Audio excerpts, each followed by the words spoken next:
उत्तराखंड में नगर निगम के चुनाव सन्निकट थे, पर ऐसा लगता है कि 5 चरण की जो वोटिंग है, उसकी वजह से कुछ सत्ताधारी दल में समस्याएं हैं, ऐसा उन्होंने सोचा और समझा है और इस वजह से शायद चुनावों को टालने की प्रक्रिया में वो हैं। इस विषय पे आज हमारे साथ बात करने के लिए भाजपा से संजीव वर्मा जी, कांग्रेस से श्री आशीष नौटियाल जी और सामाजिक कार्यकर्ता श्री नरेंद्र सिंह जी।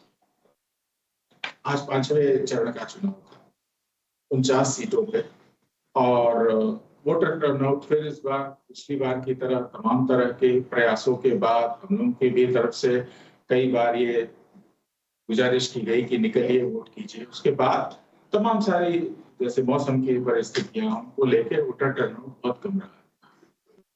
शायद ये एक कारण है या कोई और कारण है जिसकी वजह से उत्तराखंड में जो निकाय के चुनाव होने थे बार बार टलते जा रहे। तो इस विषय पे हम सबसे पहले भाजपा के ही प्रवक्ता संजीव वर्मा जी के पास चलेंगे। संजीव वर्मा जी, क्या कारण है, क्या कब तक होंगे चुनाव? सीधा ही सवाल कर लेते हैं, कब तक होंगे चुनाव, क्या आप सोच रहे हैं? और चुनावों को इस तरह से टालते रहना, आगे बढ़ाते रहना, इसके पीछे क्या नीति और नियत आप काम करेंगे? संजीव वर्मा जी। देखिए, भारतीय जनता पार्टी पूरी तरह से तैयार है चुनाव के लिए। हमारे जितने भी पार्षद के लिए और सभासदों के लिए जितने भी लोग तैयारी कर रहे हैं, उन सभी से अपने आवेदन आमंत्रित कर लिए गए हैं। जितने हमारे मेयर के प्रत्याशी हैं और नगर पालिका अध्यक्षों के जो भी प्रत्याशी हैं, जो भी चुनाव लड़ने के इच्छुक हैं, उन सभी से भी अपना अपना जो एक तरह से अपनी जो प्रत्याशा है वो मांगी गई है कि जो भी लोग इच्छुक हैं वो। तो मतलब क्या है, आप अपनी पूरी तैयारी कर लेंगे, उसके बाद अचानक से चुनाव डिक्लेयर कर देंगे, ऐसा सोच रहे हैं आप? कैसी बात कर रहे हैं? नहीं, मैं आपसे पूछ रहा हूँ क्योंकि आपने बताया, मैंने पूछा कि चुनाव किस तरह से आप करेंगे, आपने बताया हम अपनी लिए तैयारी कर रहे हैं। 1 मिनट, हाँ प्लीज बताइए। जब हम तैयारी कर रहे हैं इसका मतलब भारतीय जनता पार्टी पूरी तरह से चुनाव कराने के लिए तैयार है, इसका मतलब ये हुआ। ठीक है, आप जो गलत आरोप लगा रहे हैं वहां बैठ के कांग्रेस के आरोप नहीं लगाया, मैंने सिर्फ आपकी आप एंकर हैं, कांग्रेस के सह प्रवक्ता मत बनिए, ठीक है? मैं सीधा आपकी सोच चुनाव के जवाब में अगर आप ये कहते थे आ जाएंगे साहब हम पहले प्रत्याशी तय करेंगे, ये प्रत्याशी तय करें, आप सीधा ये बताइए ना कि आप चुनाव के लिए चुनाव के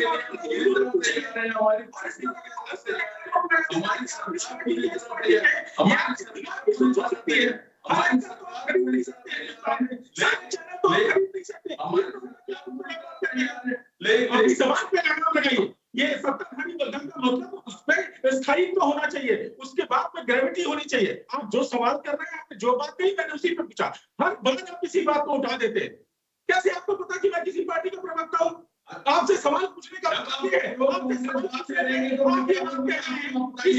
मैं ये कहूँगा, मैंने तो यही पूछा, मैंने सीधा पूछा आप जो है चुनाव लड़ने जा रहे हैं, आपको क्या बोलूँ आप बताइए। आप विरोधी प्रश्न मेरे से मैंने आपसे एक सवाल पूछा था पॉलिसी में कि आप चुनाव की तैयारी करेंगे, आप वहां पर ये वैसे आप खरीद चुके हैं, ये आपकी गलतफहमी है। सवाल पूछने का मतलब ये होता है कि जवाब दीजिए, सवाल से भागिए मत। बिल्कुल नहीं भाग रहे हो, बताइए कि कब चुनाव करेंगे? मैं बिल्कुल नहीं भाग रहा हूँ, सीधा सवाल बताइए कब चुनाव करेंगे? सीधा सीधा आपको बोला ना, आपने बोला कि आप कब चुनाव करेंगे? आप बोले कि हम तैयारी कर रहे हैं, हम सभासद जोड़ रहे हैं, हम अपने वो मेरे भाई जोड़ रहे हैं। मेरा सवाल भाजपा है, इसलिए आप ये बताइए कि कब चुनाव होने हैं? मेरी बात सुनिए, बोलिए। निकाय चुनाव होने हैं, इसीलिए तो हम पूछ रहे हैं कि कौन कौन व्यक्ति इच्छुक है। जो व्यक्ति इच्छुक है अपने जो अपनी इच्छा व्यक्त करे, काहे के लिए हमने आमंत्रित किया? कोई ये खेल तो नहीं हो रहा है, यहाँ पर चुनाव हो रहे हैं और भारतीय जनता पार्टी का आपको पूरा से मालूम है, हम कोई भी छोटा चुनाव होता है, बड़े से बड़ा चुनाव होता है, पूरी गंभीरता के साथ चुनाव मैदान में जाते हैं। हम अन्य दलों की तरह हम सिर्फ ये नहीं करते श्रीमान जी। हम आपसे सत्ताधारी दल की तरफ से पूछ रहे हैं कि सत्ताधारी दल निकाय चुनाव कब कराने की मूड में है? बिल्कुल शीघ्र से शीघ्र हम चुनाव मैदान में जाने वाले हैं। हमारी पूरी तैयारी है। जब भी चुनाव आयोग हमें दिशा निर्देश देगा कि चुनाव अभी कराइए, वो यदि बोले महीने भर के अंदर कराइए, महीने भर में कराने के लिए तैयार है हम। हमारी पूरी तैयारियां हैं। और लेकिन साथ ही साथ चुनाव कराने से पहले, क्योंकि नगर निगम के चुनाव है, इसमें बहुत सारी चीजें होती हैं। इसमें वोटर लिस्ट भी अलग होती है, लोकसभा की अलग होती है, विधानसभा की अलग होती है। तो इसकी जो भी वोटर लिस्ट है, वोटर लिस्ट में अभी काफी तरह से खामियां हैं। उन सारी खामियों को भी दुरुस्त किया जा रहा है। हमारे निवर्तमान मेयर और हमारे संगठन के जो वरिष्ठ पदाधिकारी वो 2-3 बार अभी तक चुनाव आयोग के पास अपनी शिकायतों को दर्ज करा चुके हैं। और वहां से भी उनको एक सकारात्मक उत्तर ये मिला है कि हम जो मतदाता सूचियां हैं उसके अंदर जो खामियां हैं उनको हम दुरुस्त करा रहे हैं। उसके बाद जो ओबीसी का और ये जो ये होता है ओबीसी रिजर्वेशन, ओबीसी सीट पे, हाँ, ओबीसी का जो आरक्षण होता है उसकी भी जो एक क्रम होता है और उसके सारी एक संवैधानिक जो भी प्रक्रियाएं होती हैं चुनाव से संबंधित, वो सभी को जो जैसे पूर्ण हो जाएंगी तुरंत चुनाव हो जाए। सरकार पूरी तरह से तैयारी कर चुकी है। और जैसे ये सारी चीजों में जो किसी भी प्रकार की कोई कमी न रहने पाए, हमारी सरकार लगातार जैसे आरक्षण की पूर्ण होती है तुरंत चुनाव करने के लिए तैयार है। जनता का पूरा रुख भारतीय जनता पार्टी के साथ है। जिस तरह से अभी लोकसभा का चुनाव वर्तमान में अभी कुछ ही दिन पहले यहाँ पे समाप्त हुआ है, और विधानसभा के चुनाव में जिस तरह से हमारे को एक प्रचंड बहुमत मिला, नगर निकायों में भी हमको प्रचंड बहुमत मिलने की प्रबल से प्रबल संभावना है। हम तो हमेशा वेलकम करते हैं, हमेशा चुनाव में जाते हैं। चुनाव सन्निकट है, इनका कहना है कि आने वाले समय में होगा। वो अपने तरफ से जो अपने पार्टी के बेस की तैयारियां है वो कर रहे हैं। क्या कांग्रेस को नहीं लगता कि इसमें भी तैयारियों में वो भी उतनी ही तल्लीनता के साथ जुड़ी है? क्योंकि जो दिख रहा है एक प्रोजेक्शन ही है, क्योंकि वो भी डेट देने को तैयार नहीं है। तो ये मान के चला जा सकता है कि शायद अक्टूबर-नवंबर में चुनाव हो।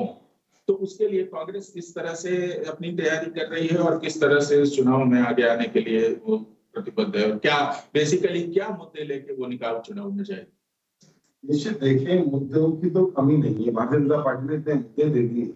आप बताएं कौन सी जगह पे भारतीय जनता पार्टी पास हुई? हर जगह फेल है इनकी। चाहे कोई भी आप बात देख लें, चाहे आप आग लगने की यदि संभावना देखने गर्मी की जो आग लगी है, पानी नहीं है, बिजली नहीं है, चारधाम यात्रा में फेल है, डेंगू में फेल रहे, ये कोरोना काल में ये फेल रहे। मतलब ये 5 साल नगर निगम पूरा भ्रष्टाचार के भेंट चढ़ गया। आज भी अखबार में आ रखा है किस तरह से पार्षद लोग जो है जो सफाई कर्मचारियों के नाम के पैसे भी खा गए, उसका भी डाटा शायद बहुत जल्दी आने वाला है। तो नगर निगम को पता है भारतीय जनता पार्टी को कि नगर निगम ने जो 5 साल में सिर्फ घोटाले किए, इसके अलावा कुछ नहीं किया। तो चुनाव में उतरे किस तरीके से? आप बताएं, 5 साल पहले चुनाव हुए थे, क्या इनको पता नहीं था कि 5 साल बाद फिर चुनाव होने? चुनाव तो दिसंबर में हो जाना चाहिए थे, क्यों नहीं हुए? चुनाव को रोका गया दिसंबर में क्योंकि लोकसभा चुनाव बहुत नजदीक था। तो इन्हें लगा कि अगर हम यहाँ हार जाएंगे, और हारना निश्चित है, नगर निगम में तो इनका हारना 100% श्योर है, क्योंकि इन्होंने कोई काम नहीं किया, भ्रष्टाचार भेज रहा है पूरा नगर निगम। तो इन्होंने हारना था, इसलिए इन्होंने लोकसभा चुनाव को देखते हुए चुनाव को आगे ले जाने का काम किया। 6 महीने के लिए इन्होंने प्रशासक नियुक्त किए। 6 महीने के अब उसको जब प्रशासक नियुक्त हुए जनवरी में, तो भी तय था कि प्रशासक 6 महीने के लिए, तो इन्हें 6 महीने में चुनाव की पूरी तैयारी कर देनी चाहिए थी और चुनाव कराने चाहिए थे। लेकिन उन्होंने फिर वो काम छोड़ दिया। आप उस समय तैयारी नहीं करते, 6 महीने क्या तैयारी के लिए मुझे नहीं लगता कोई छोटा समय था, बहुत बड़ा समय था। उसमें भी जानबूझ के जो है इन्होंने गड़बड़ी करी, इन्होंने इन्होंने वोटर लिस्ट में सारी गड़बड़ी कर रखी है, चुनाव की प्रक्रिया को पूरा ढंग से नहीं होने दिया, तो इन्होंने उस पर भी टालमटोली करी, क्योंकि इन्हें पता है कि लोकसभा चुनाव की ये लोग हार रहे हैं, और लोकसभा चुनाव हारते ही अगर जो मैसेज जनता के बीच में जाएगा तो ये लोग हारना इनका तय है। इनको पहले ही इसका अंदाजा लग गया था, और हमें तो पहले से ही पता है इन्होंने आना ही आना है इस बार, क्योंकि जिस तरह घोटाले हुए तो इसका आना तय है, तो इनको भी आइडिया है। तो इन्होंने अब इसको 6 महीने आगे ले जाने को और काम कर रहे हैं। तो भर का परसों इनके जो मंत्री हैं उनका, अग्रवाल जी का, उनका बयान आया था कि अभी संभावना नहीं है, और हमें भी दिख रही थी संभावना है ही नहीं, क्योंकि आप बताएं 6 तारीख को तो आचार संहिता खत्म होनी है, फिर तुरंत दूसरी आचार संहिता लगेगी नहीं, फिर ट्रेनिंग होगी, नियुक्ति की जाएगी, कौन चुनाव के लिए तैयार होंगे, तो इसमें समय लगेगा। तो भारतीय जनता पार्टी समय डरी हुई घबराई हुई है, और भ्रष्टाचार पे अपने सबूतों को मिटाना चाहती है, किसी तरीके से प्रशासन मुक्त करा के चाहते हैं कि हमारे सबूत मिल जाए कि मुझे करोड़ों और रुपए घोटाला किया है, उसको बचाने के लिए लोग रेड कर रहे हैं, लेकिन इससे सीधे सीधे नुकसान जनता का हो रहा है। आप देखें पिछले साल जब मेयर थे उसके बाद भी डेंगू कितना बड़ा विकराल रूप धारण किया, और किस तरह से आप देखिए सरकार कोई व्यवस्था नहीं कर पाई। सरकार ने सिर्फ एनजीओ जो लोग बेचारे अपने ब्लड देते हैं, डोनेट करते हैं, उनको आपस में मिला के उनका एक ग्रुप बना दिया, और ग्रुप में डाला और कहा आप जो ब्लड देना चाहता है, लेना चाहता है वो डाले, जो देना चाहता है वो डाले, आपस में बात करें। उसके बाद इनके पास खून अस्पताल में किट तक नहीं थी, जो ब्लड निकालने की किट्स होती है वो तक नहीं थी। 12,000 में ब्लड निकाले 4 साल, इन्होंने कोई व्यवस्था नहीं करी। डेंगू के नाम पर भी इन्होंने पैसे खाने का काम किया, और अब फिर देखिए सीजन आ गया, फिर डेंगू का सीजन आ गया, और जब इस समय कोई पार्षद नहीं है, कोई नहीं है सब, तो किस तरह से व्यवस्थाएं बन पाएगी, कौन किसको शिकायत करेगा? क्या बार बार कोई अधिकारी को, डीएम को शिकायत करने जा सकता है कि भाई हमारे यहाँ नाली साफ नहीं हो रही है? कोई यहाँ डरता है, बड़े अधिकारी पे नहीं जा सकता, लेकिन अगर पार्षद होते तो निश्चित पार्षदों को जाके समस्याओं को बता सकता था, हर आदमी अधिकारी तक नहीं। तो इन्होंने जनता का बहुत बड़ा नुकसान किया है इस पे, जो चुनाव पीछे जा रहे हैं, और डेंगू का सीजन है उसे कैसे संभालने वाले हैं ये लोग, इसका भी हमें बड़ा अंदेशा है इस बात को लेकर कि डेंगू के सीजन को भी किस तरह संभालेंगे, क्योंकि कुछ तो संभाल ही नहीं पाए। आप देखिए 4 धाम की व्यवस्था में क्या हाल हो गए, और जो बोल रहे हैं वो बेटे उनको कार्रवाई कर रहे हैं, पत्रकारों के ऊपर कार्रवाई कर रहे हैं, तो तानाशाही की हर हद पार कर दी है। और अभी देखिए आप पे आरोप लगा दे कि आप कांग्रेस की, वो तो सुन रहे हैं इन्होंने आपको देशद्रोही नहीं कहा, ये तो देशद्रोही, कांग्रेसी, आतंकवादी, मतलब कोई से लगा सवाल नहीं होता है। तो ये सब कुछ नरेंद्र सिंह जी, जो स्थिति है जनता की, अब जब कार्यपालिका इस तरह से जो चुनी हुई व्यवस्था है, जब इस तरह से पंगु होने लगती है, जैसे 5 साल हो गए हैं नगर निगम में, अब फिर एक नई बात आ रही है, नया चुनाव है, नया चुनाव होना है, उसमें डिले है। अब बहुत सारे तरह की गर्मियां हैं, बहुत सारे तरह की बीमारियां उठेंगी, जैसे डेंगू है, मलेरिया है, इस तरह की चीजें जब उठेंगी, और भी व्यवस्थाएं हम देख रहे हैं, तो ये व्यवस्थाएं जब चुनाव समय से नहीं होते तो जनप्रतिनिधियों के हाथ से खींच के ये चली जाती हैं वहां पे अधिकारियों के। अधिकारियों के हाथ से किस लेवल की दुर्दशा होती है, सिर्फ उत्तराखंड एक प्रदेश नहीं है, वो पूरे भारत में। आप जब अधिकारियों के हाथ में दे देंगे, क्योंकि उनकी तो कोई दायित्व तो है नहीं ना जनता के प्रति, वो जनता से तो चुन के आए नहीं। इसका नुकसान क्या होता है, हम आपसे ये समझना चाहेंगे। चाहे पार्टी ए हो, चाहे पार्टी बी हो, आप देख ही रहे हैं 23 साल 24 साल में उत्तराखंड का क्या हुआ। अब अगर हम चुनाव को देखें तो सत्ताधारी दल का ये सोचना कि साहब हमारे ये हुए, भाई एंटी इनकम्बेंसी इन्हीं के खिलाफ आएगी, तो उसको भरने के लिए अधिकारियों को मौका देना, क्योंकि आप जितना गैप बढ़ाते जाएंगे ना, आप अपने आप अधिकारियों को, जैसे अभी मेयर आप देख लीजिए, मेयर इनएक्टिव है तो ऑब्वियस सी बात है जो वहां के अधिकारी हैं वो उस समय एक्टिव हो गए, उनकी क्या जिम्मेदारी, उनकी कोई जिम्मेदारी नहीं, उनको पूछने वाला कौन है, उनको कहने वाला कौन है। आप ये मेन पॉस एरिया डालन वाला में बैठे हुए, डालन वाला में देख लीजिए फॉगिंग की क्या स्थिति है। तो इन चीजों को लेके क्या सामाजिक स्तर पे क्या एक चीज, क्योंकि अभी मैं आपसे इसलिए पूछ रहा हूँ कि कुछ सामाजिक संस्थाएं और बहुत सारे ऐसे बच्चे जो अनएम्प्लॉयड हैं और कुछ करने के लिए पढ़े लिखे हैं, बीई, बीटेक और यहाँ तक कि एमबीबीएस हैं, वो अब इसमें आना चाह रहे हैं। तो आप इसको किस तरह से देखते हैं, और ये सामाजिक परिवर्तन अगर हुआ या अगर होगा तो उत्तराखंड को कौन सी नई दिशा मिलेगी? ऐसा रवि भाई की सबसे बड़ी समस्या यहाँ ये है कि कांग्रेस पार्टी को ना किस अपने मुद्दों का या जो मुद्दे हो रहे हमारे उसका पता कुछ नहीं है। देखिए हाई कोर्ट में सरकार, उत्तराखंड सरकार ने, मुझे करेक्ट कीजिएगा अगर गलत हो तो मैं, हाई कोर्ट में हलफनामा दाखिल किया था उत्तराखंड सरकार ने कि 6 जुलाई तक नगर निकाय के जो लोकल बॉडी इलेक्शन है वो हो जाएंगे, ठीक है ना। अब ये हो सकता है, उसी को लेके तो ये सारी बातें देखिए ना, अभी इस बात को ना कांग्रेस, सबसे बड़ी समस्या भी यही कर रहा हूँ, क्योंकि कांग्रेस पार्टी के जो लोग प्रवक्ता हैं या कांग्रेस पार्टी के जो लोग हैं वो चीजों से अनअवेयर हैं या उनकी तैयारी नहीं है। अभी घेर लिया राधा वर्मा जी को कि भैया आप ये बताइए कि आपने हर्ता दाखिल किया है उत्तर हाईकोर्ट में कि अगर आप 6 जुलाई से पहले इलेक्शन नहीं कराते तो ये सरासर हाईकोर्ट की अवहेलना है। परंतु अभी वही दिखा रहे, जब किसी को कोई मुद्दा ही नहीं पता है तो आप कुछ भी कहते रहो और चल जाएगा, काम निकल जाएगा। देखिए, सरकार की समस्या, जहां तक मुझे ऐसा प्रतीत होता है कि अगर उत्तराखंड में अगर एक आधा सीट भी अगर कांग्रेस निकाल पाती है तो माहौल थोड़ा सा बदल जाएगा। दूसरा, आपको ये भी देखना पड़ेगा कि जिस तरह से बारिश अभी जून जुलाई में बारिशें चालू हो जाएगी, हमारी गली मोहल्ले की सड़कों की, नालियों की, देखिए जो लोकल बॉडी इलेक्शन होते हैं उसके मसले अलग होते हैं, उसमें हिंदुस्तान पाकिस्तान नहीं आता है। उसमें आपकी गली की खड़ंजे, आपकी नालियां, आपकी लाइट और आपके पार्षद का क्या काम किया गया है, क्या होना है, उस पर चुनाव लड़ा जाएगा। तो सरकार ये हो सकता है चाह रही हो कि भाई इसे किस तरह से डिले किया जाए ताकि जरा सेफ पीरियड मिले जाए, जून जुलाई अगस्त सितंबर में जब थोड़ा सा मामला ठीक हो जाता है वहां ले जाए। देखिए, आपने मूल सवाल पूछा था कि जिस तरह से एक चुने हुए प्रतिनिधियों का ना होना नगर निगम में, या मेयर का ना होना या पार्षद का ना होना, उसकी सबसे बड़ी समस्या ये है, और उनकी पावर चलेगी बाबुओं के पास। बाबुओं की ना कोई जिम्मेदारी जनता पे है, ना जनता उनसे जाके पूछ सकती है। देखिए, आज जो एफडीडीए चला रहे हैं उनसे आप, उनके जो बंदरबाजी हैं, शायद आप उनसे जाके पूछ नहीं सकते कि भाई साहब मेरे एरिया पे फॉगिंग क्यों नहीं हो रही है। अगर मेरा पार्षद होता तो मैं जाके उसको हिलाता कि भैया मेरे यहाँ फॉगिंग नहीं हो रही है, या मेरी नाली में, नालियां घर के सामने जो नाली है वो चौक हो गई है। तो समस्या ये है ना कि आज जनता जो है वो जो सबसे छोटे स्तर के चुनाव होते हैं, यही है मूलभूत डेमोक्रेसी के रूट्स। अब हमने रूट्स को ही बंद कर दिया है तो ऊपर के आप चुनाव कुछ भी कराते लीजिए। जो लोग पिछले 5 साल से चुनाव में लड़ने की कोशिश करते, जो पार्षद के प्रत्याशी हैं, या जो 15,000 अभी भर्ती किए गए हैं भाजपाइयों में, जो अभी नए भाजपाई हुए हैं, उन सब में एक वो थी कि उत्साह था कि हम चुनाव लड़ेंगे, हम नगर निगम कुछ कोई इसका चुनाव लड़ेगा, कोई पार्षद बन जाएगा, कोई मेयर बन जाएगा। आपने जो डेमोक्रेसी की स्टार्टिंग है उस पॉइंट को रोक लिया है। कहने का ये है कि आप जल्दी, आप देखिए हो सकता है सरकार से जल्दी करा दें, पर यह है कि फिलहाल जो है आपने डेमोक्रेसी को रोक रखा है। संजीव वर्मा जी, स्थितियां सामने हैं तो क्या, चलिए नहीं है क्योंकि आप सरकार में हैं, इस वजह से और आपसे सवाल बनता है, और सवाल आपसे पूछा भी इसीलिए जाता है कि आप सरकार में हैं।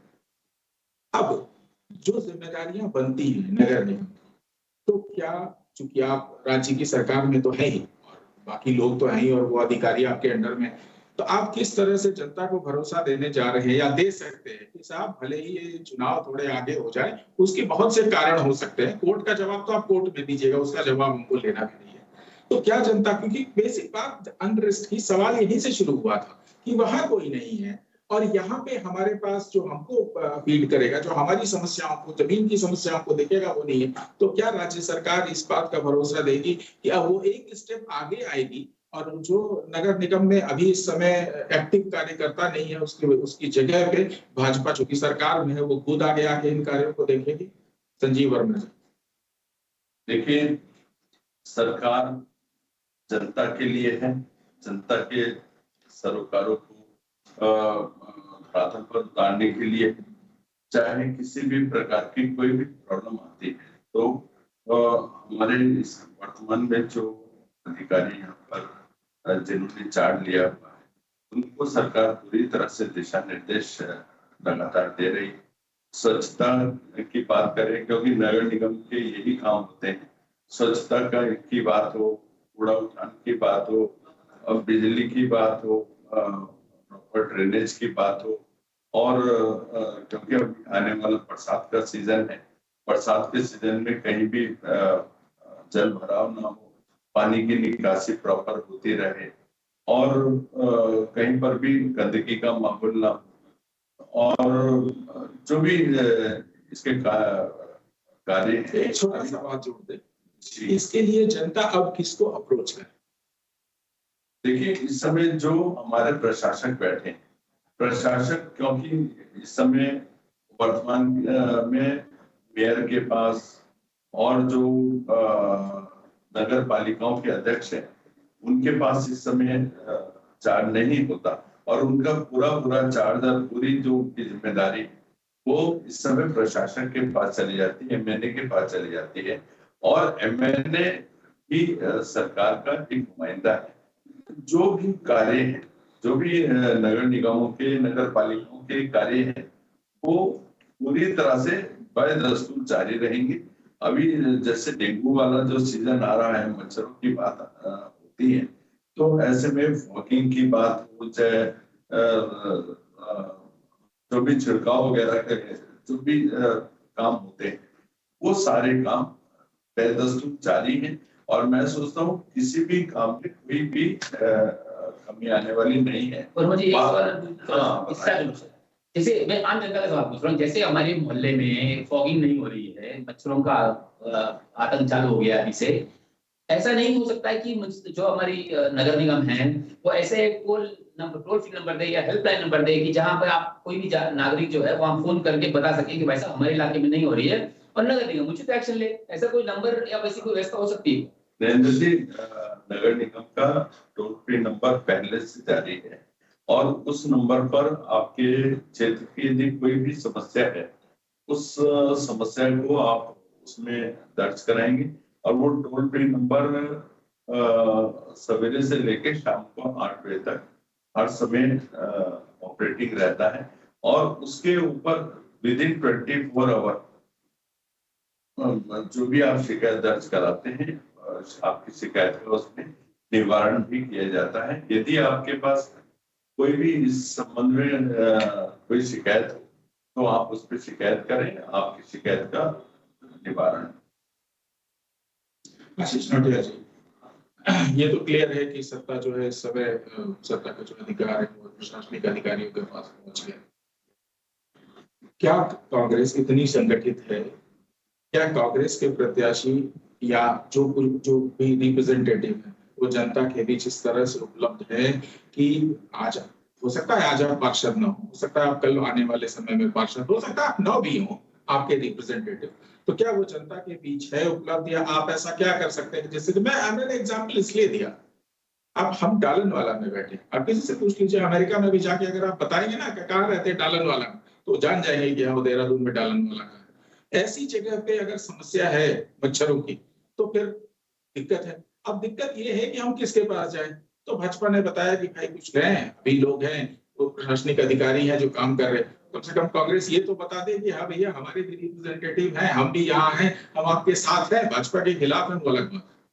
आशीष नोटिया, देखिए हम लोग तो 24 घंटे अवेलेबल है, हमारे जो भी तैयारी कर रहे हैं या पॉलिसी जो भी है, और हम हर माध्यम से बोलना भी चाहते हैं जनता को। और हम आजकल जगह जगह जाके मीटिंग भी कर रहे हैं और वहाँ जनता को बता रहे हैं, भले हम आज मेयर पार्षद नहीं है आपके, लेकिन आप अपनी समस्याओं को हमें तक बताएं और हम उसको समाधान हम करवाएंगे। इस बात को हमेशा बोलने का काम करते हैं। बड़े आसानी से मेरे संजीव भाई ने झूठ बोल दिया कि टोल फ्री नंबर है, अगर वो नंबर है तो नंबर आप बताने का काम करें, पर ये नंबर कौन सा है, या उस नंबर में अभी हम कॉल करके आप शिकायत करते हैं, डाला में शिकायत कर देते, कोई नंबर नहीं है, झूठ बोलते हैं। एक नंबर, एक बार जब गांधी मेयर बने थे एक कॉल सेंटर बनाया गया था, और कुछ टाइम बाद जब बनाया तो हल्ला क्या, कॉल सेंटर बन गया क्योंकि कॉल सेंटर बंद कर दिया। कोई नंबर नहीं है, झूठ बोलने का काम कर रहे हैं, ना इसका नंबर है ना ये जो ये खंबे लगते हैं लाइटें लूटे ना उसका नंबर है, कोई नंबर नहीं। जब नगर निगम के अंदर हद से ज्यादा भ्रष्टाचार है। आप नगर निगम के अंदर जाए, आज की डेट में मैं भी कुछ दिन पहले गया था, किसी की एक समस्या थी कि उनका जो टैक्स लगा रखा था, टैक्स इंस्पेक्टर ने गलत लगा दिया था कि टैक्स जो लगना चाहिए 10,000 लगा दिया 15,000, कहा भाई इतना ही लगेगा, ये तो जमा करना पड़ेगा। उस समस्या को लेकर हम अधिकारी से मिले थे और अधिकारी ने निश्चित उस समस्या को सुना भी था, उस पर कार्रवाई की। लेकिन वहां जो लोग बैठे हैं अपनी मनमानी कर रहे हैं। हर आदमी के बस का नहीं है अधिकारी से जाना, हर आदमी नहीं जा सकता अधिकारी से मिलने के लिए, ये समस्या है। और इस सब का समस्या का कारण सिर्फ एक है, भारतीय जनता पार्टी। बातें सुनो बड़ी बड़ी, सफाई होनी चाहिए, तो कर दो ना, कौन मना कर रहा? सारी नलियां, जितनी नालियां हैं जाम पड़ी है कबाड़े से। आज में मैं आ रहा था 6 लोगों के साथ देख रहा था, पूरी नालियां जाम पड़ी है, पूरी नालियों में जाम की सफाई नहीं उसकी, पूरी नालियों का तो इतना कूड़ा भरा पड़ा है। जिस दिन पहली बारिश आएगी आप देखना पूरे कीचड़ गंदगी किस तरह फैल जाएगी। पिछले साल भी जो डेंगू हुआ है उसके सीधा कारण नगर निगम है, जगह जगह गड्ढे खोद के उसमें पानी भर गया और उसकी वजह से डेंगू पनपा, तो उसका सीधा कारण नगर निगम है। एक बात बताएं, आज अगर मैं 2 दिन टैक्स जमा ना करूं तो मेरे पे पेनल्टी लग जाती है, बिजली का बिल जमा ना करें तो पेनल्टी लग जाती है। क्या चुनाव आयोग पे कोई पेनल्टी नहीं बनती? आप 6 महीना लेट कर दिए चुनाव को, फिर आप 6 महीने और लेट कर गए, क्या कोई पेनल्टी नहीं करनी चाहिए? सरकार तो मस्त है। अगर सरकार को दिक्कत हो रही होती तो सरकार अगर तैयार हुई होती तो सरकार कहती भैया चुनाव क्यों नहीं? आखिर चुनाव आयोग का काम क्या है चुनाव कराने के अलावा? कौन से काम में आपने लगा रखा चुनाव आयोग को? चुनाव आयोग 5 साल से क्या कर रहा था? उसके बाद आपने फिर 6 महीने प्रशासक बैठाए, फिर 6 महीने क्या करा? सिर्फ कारण एक है कि ये लोग वहां हार रहे हैं केंद्र में, इन्हें पता है इस चुनाव को पहले तो हलफनामा दे दिया कि हम कर लेंगे क्योंकि इन्होंने सोचा जीत जाएंगे। अब देख रहे हैं हम लोग हार रहे हैं, अब हारेंगे तो जितनी जो जड़ है इनकी वहां भी ये खत्म हो जाएंगे कि पार्षद मेयर कोई नहीं बचने वाला है। इतने ही घोटाले, अरे अब सियानी मिली तो कितनी भारतीय जनता पार्टी को नहीं जानता, इतने बेईमान और झूठे लोग हैं, इतनी बेशर्मी से झूठ बोल लेते हैं, ऊपर से लेकर नीचे तक इतने बड़े भ्रष्टाचारी लोग बैठे हैं, हर जगह भ्रष्टाचार कह रहे हम जनता के पैसे खाने के लिए भ्रष्टाचारी। आप बताएं एक कंपनी हुआ करती सहारा इंडिया, उस कंपनी का पैसा खा गए ये लोग, सहारा सिंह को मार दिया इन्होंने, उसका पैसा नहीं आने दिया। आप कोई बेईमान लोग हैं, बताओ पैसा खाने बैठे हो। ये जो अभी दिख रहा है, क्या यही कारण नहीं है जनता के वोट न देने का?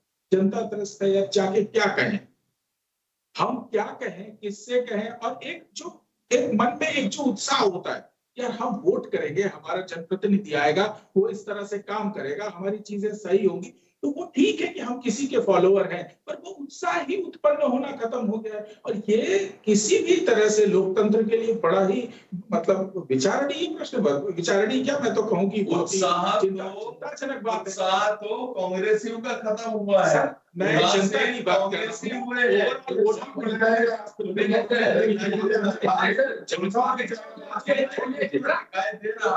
जनता है, जब आपको 4 चुनाव जीत के नहीं आ जाए तब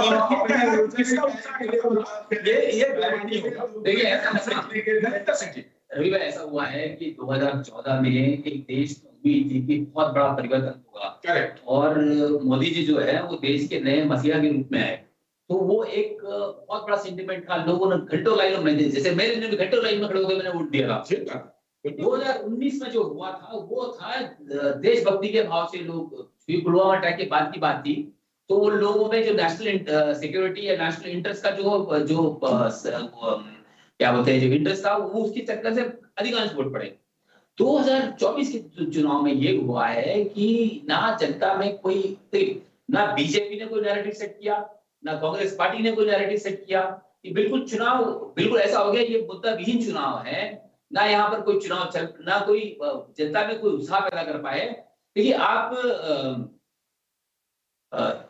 किस मुद्दे से जा रहे हैं हम चुनाव में? देखिए अगर हम कांग्रेस पार्टी का ये मुद्दा है, बीजेपी का मुद्दा,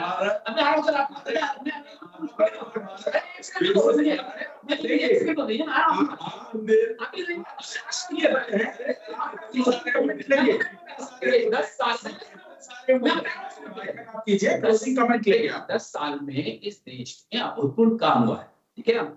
अगर आप देखें जिस जो मास्टर स्ट्रोक हुए देश में, सबसे पहले काम हुआ है देश में नोटबंदी का, ठीक है? वो ब्लैक मनी को उसने देश में से हटाया, ठीक है ना? उसके बाद हुआ जीएसटी, जो पूरे देश में एक देश एक टैक्स हो गया। उसके बाद आपके आया क्या बोलते हैं वो जीएसटी, फिर ये अग्निवीर, ये इतनी बड़ी स्कीम है पूरी देश के, आपने क्या बोलते हैं आर्मी चीफ से लेकर डिफेंस मिनिस्टर लेके सब ने कहा कि अग्निवीर है। इतने बड़े बड़े देश में मुद्दे हुए पर चुनाव किसी पे लड़ा नहीं गया, ना अग्निवीर पे चुनाव लड़ा जा रहा है, ना जीएसटी पे चुनाव लड़ा गया, ना ही नोटबंदी पे चुनाव लड़ा। क्लोजिंग कमेंट, समय की अपनी बात देता है। संजीव वर्मा जी क्या कहना चाहेंगे आने वाले चुनाव के बारे में या इस चुनाव में, ताकि कम से कम वोटर टर्नआउट बढ़िया हो? और दूसरे, भाजपा क्या कोई डेडलाइन देगी? वोट से हमसे मतलब नहीं है, जनता को क्या कोई डेडलाइन देगी कि हम अब तक चुनाव करा लेंगे? देश चुनाव में वोटिंग कर रहा है आत्मनिर्भर भारत के लिए, विकसित भारत के लिए, और उभरते हुए एक जो हमारी अर्थव्यवस्था है उसको ध्यान में रखते हुए तमाम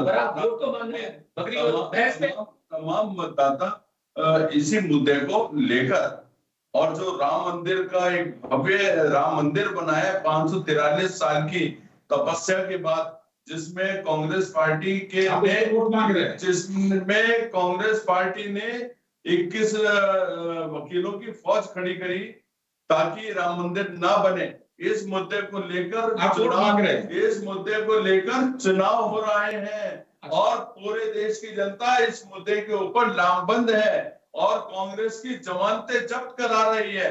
और कांग्रेस किस मुद्दे पर लड़ रही है? हम सब चोर एक हैं, हम सारे भ्रष्टाचारी एक हैं, चाहे जिसने पशुओं का चारा खाया हो, चाहे किसी ने कोयला खाया हो, चाहे किसी ने कॉमनवेल्थ खाया हो,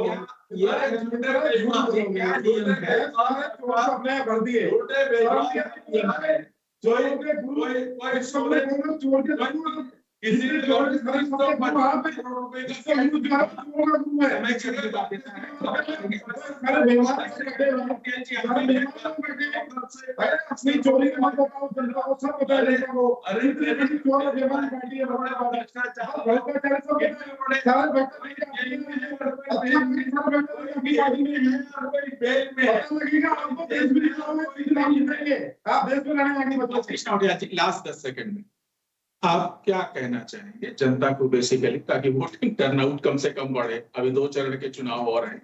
और दूसरा कि क्या उत्तराखंड में आपको क्या उम्मीद दिखती है कि आने वाले समय में नगर निगम चुनाव में क्या और चीजें कांग्रेस कर पाएगी? देखो, मैं एक बात कहना चाहूंगा, 10 सेकंड में समय वोट मांगने हैं तो काम के नाम पर मांगो, राम के नाम पर तुम भीख मांगो। तो भीख मांगने का काम मत करो, अपने कामों को गिनाओ। हमने काम जैसे इनके राहुल गांधी ने कहा था, बात करो, जैसे इनके राहुल गांधी ने शिक्षा की बात करो, ये बातें करते रहिए, भीख मांगने का काम करिए। हर राम के नाम पर देखो, राम के नाम पर भीख करो, भीख मांगो, वोट भीख मांगो, भीख मांगो, वोट की भीख मांगो। राम गांधी आपको राम के नाम पर पैसे खाने वाले आपको, गाय के नाम पर पैसे खाने वाले आपको, गाय मारने वालों के मुझे पैसा खाने वाले नहीं है, बेईमान लोग हैं। गाय मारने पैसा खाए, गाय मारने समय की अपनी बात देता है।